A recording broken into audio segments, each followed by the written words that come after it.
MLC ఎన్నికలు ఈసారి ప్రధానంగా ఇటు కాంగ్రెస్ పార్టీకి, అటు ప్రతిపక్షాలకు మధ్య ఒక పోటీ జరుగుతూ ఉన్నది. ఈ పోటీలో మేము ఇదివరకే ఎమ్మెల్యే ఎన్నికల్లో కానీ, ఎంపీ ఎన్నికల్లో కానీ మేము బీజేపీ తర్వాత బీఆర్ఎస్ పార్టీకి మేము వ్యతిరేకంగా నిలిచినాం.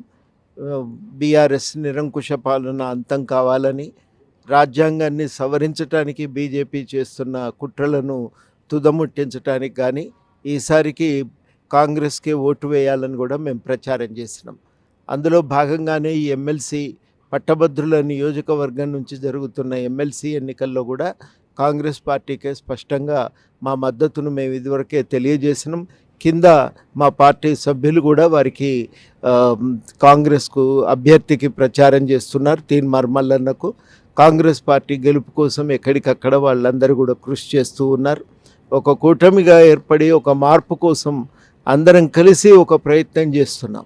ఒక ప్రయత్నం చేస్తున్న నేపథ్యంలో, అంటే ఒక ప్రజాస్వామిక పాలన పునరుద్ధరించాలి, బలోపేతం చేయాలి, ప్రజా సంక్షేమం బలపడాలని అనే నిర్ణయంతో, సంకల్పంతో కృషి చేస్తున్నటువంటి నేపథ్యంలోనే ఎమ్మెల్సీ ఎన్నికల్లో కూడా పట్టభద్రుల నియోజకవర్గం నుంచి, నల్గొండ, ఖమ్మం, వరంగల్ పట్టభద్రుల నియోజకవర్గం నుంచి జరుగుతున్న ఎన్నికల్లో కూడా గెలుపు చాలా కీలకమవుతున్నది.